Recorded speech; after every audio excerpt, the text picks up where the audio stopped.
సార్వత్రిక ఎన్నికలకు ఎన్నికల సంఘం రెడీ అయ్యింది. సమరశంఖం పూరించారు. ప్రధాన పార్టీలు ఎత్తులు పై ఎత్తులతో ఓటర్లను ఆకర్షించేందుకు రెడీ అయ్యారు.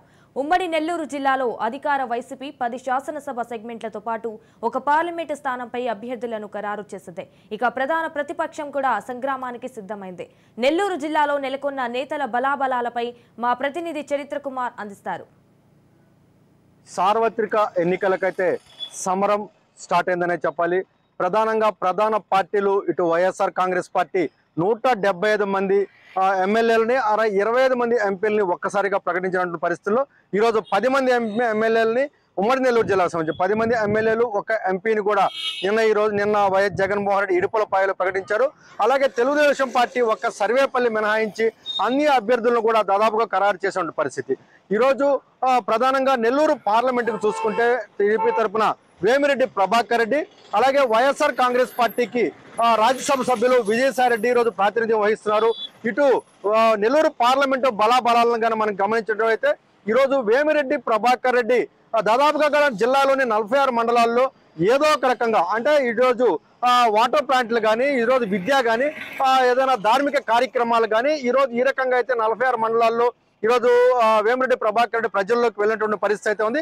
అయితే విజయసాయి రెడ్డి ఏదైతే వైఎస్ఆర్ కాంగ్రెస్ పార్టీలో నెంబర్ 2గా వ్యవహరిస్తున్నటువంటి విజయసాయి రెడ్డి పూర్తిగా కూడా విజయసాయి రెడ్డి అభ్యర్థి అయినటువంటి క్రమంలో వైఎస్ఆర్ కాంగ్రెస్ పార్టీకి పెద్ద ఎత్తున బలం కూడా చేకూరినట్టు కూడా మనకు అనిపిస్తుంది. ఏదైతే అనైక్యత ఉందో వైఎస్ఆర్ కాంగ్రెస్ పార్టీ శ్రేణుల మధ్యలో వీటన్నిటిని ఏకం చేయడంలో విజయసాయి రెడ్డి అయితే ఖచ్చితంగా కూడా సఫలీకృతమైన చెప్పాలి. పూర్తిగా అంటే ఇక్కడ స్థానికుడు కావడం, ఈ నెల్లూరు జిల్లాకు సంబంధించినటువంటి వ్యక్తి కావడం, ఖచ్చితంగా రాబోయేటటువంటి రోజుల్లో నెల్లూరుకు సంబంధించినటువంటి ప్రత్యేకమైనటువంటి మేనిఫెస్టోను కూడా రూపొందిస్తానంటూ కూడా విజయసాయి రెడ్డి చెప్తున్నటువంటి పరిస్థితి. ఇక నియోజకవర్గాల గారిగా మనం కానీ గమనించినట్లయితే ఏదైతే నెల్లూరు పట్టణానికి సంబంధించి మాజీ మంత్రి పొంగూరి నారాయణ అభివృద్ధితో అయితే నేను అభివృద్ధి ఎజెండాగా ముందుకెళ్తాను, ఎవరిని విమర్శించడంటూ కూడా మాజీ మంత్రి నారాయణ తెలియజేసిన పరిస్థితి. ఇక్కడ కొత్త అభ్యర్థి ఈరోజు దాదాపుగా కూడా ఖలీల్ అహ్మద్ ఈరోజు ప్రాతినిధ్యం వహిస్తున్నారు. అంటే ముస్లిం ఓట్లని జిల్లాలో ఉన్నటువంటి ముస్లిం ఓట్లన్నింటినీ కూడా ఏకతాటిపైకి తెచ్చేది ఖలీల్ అహ్మద్ ప్రయోగాన్ని ఈరోజు అధికార పార్టీ ప్రయోగించినప్పటికీ అది ఎంతవరకు సఫలీకృతం చెందుతుందని కూడా ఒకంత ఆలోచించాల్సిన పరిస్థితి. ఈరోజు నెల్లూరు రోడ్లకు సంబంధించి ఎవరైతే ఎంపీగా ప్రాతినిధ్యం వస్తున్నారో ఈరోజు ఆదాల ప్రభాకర్ రెడ్డి వైఎస్ఆర్ కాంగ్రెస్ పార్టీ తరఫున ప్రాతినిధ్యం వహిస్తున్నారు. అలాగే నెల్లూరు రోడ్లకు సంబంధించి అత్యంత బలమైనటువంటి వ్యక్తిగా తన వాణిని ప్రజల్లోకి తీసుకెళ్లడం కానీ కుటుంబంతో కలిసి ఆయన ప్రచారంలో నిలబడి కోటమిరెడ్డి శ్రీధర్ రెడ్డి ఈరోజు ప్రచారంలో దూసుకెళ్తున్నారు.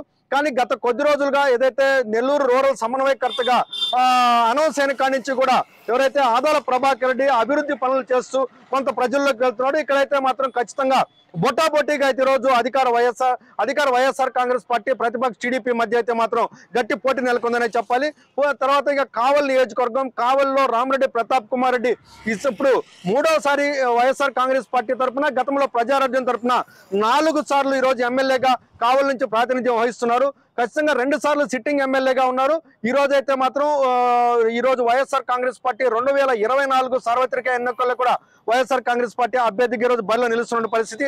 అంటే ఈయన మీద ఏదైతే గతంలో అక్కడ కావలి పట్టణానికి సంబంధించినటువంటి అనేకమైనటువంటి అవినీతి ఆరోపణలు, అనేకమైనటువంటి అభియోగాలు ఈయనపైన ఉన్నప్పటికీ కూడా అధిష్టానం ఈయనపై అయితే దృష్టి సారించింది, ఈయనపై నమ్మకం అయితే ఉంచిందనే చెప్పాలి. కోవూరు నియోజకవర్గానికి సంబంధించి నల్లపరెడ్డి ప్రసన్న కుమార్ రెడ్డి సిట్టింగ్ ఎమ్మెల్యేగా ప్రాతినిధ్యం వహిస్తున్నారు. ఆయన మీదే కూడా ఈరోజు వైఎస్ఆర్ కాంగ్రెస్ పార్టీ అధిష్టానం నమ్మకం ఉంచింది. అయితే తెలుగుదేశం పార్టీ తరఫున గత కొద్ది రోజులుగా ఇన్ఛార్జ్ బాధ్యతలు నిర్వహిస్తూ పోలంరెడ్డి దినేష్ రెడ్డి పెద్ద ఎత్తున కూడా నియోజకవర్గాన్ని సుడిగాలి పర్యటన చూసి చేసినటువంటి పరిస్థితి. పెద్ద ఎత్తున కూడా ఆయన ప్రచారం కూడా నిర్వహించారు. చివరి క్షణంలో ఆయనకి కాదని ఎవరైతే ఎంపీ అభ్యర్థి వేమిరెడ్డి ప్రభాకర్ రెడ్డి సత్యమణి వేమిరెడ్డి ప్రశాంత్ రెడ్డికి అయితే ఇక్కడ అవకాశం కల్పించారు. ఇక్కడ టీడీపీ నుంచి ఎవరైతే దినేష్ రెడ్డి నుంచి అయితే పెద్ద ఎత్తున అసమ్మతి అయితే ఉంది. కానీ దినేష్ రెడ్డిని పూర్తిగా కూడా బుజ్జగించారంటూ కూడా విశ్వసనీయ సమాచారం అయితే అందుతుంది. కానీ దినేష్ రెడ్డికి ఏదైతే పోలంరెడ్డి కుటుంబం కానీ వేమిరెడ్డి ప్రశాంత్ రెడ్డి కానీ ఖచ్చితంగా కానీ సహకరిస్తే మాత్రం ఇక్కడ ఎవరైతే నల్లపరెడ్డి ప్రసన్న కుమార్ రెడ్డి గట్టి పోటీని ఎదుర్కొనే పరిస్థితి అయితే ఉంది.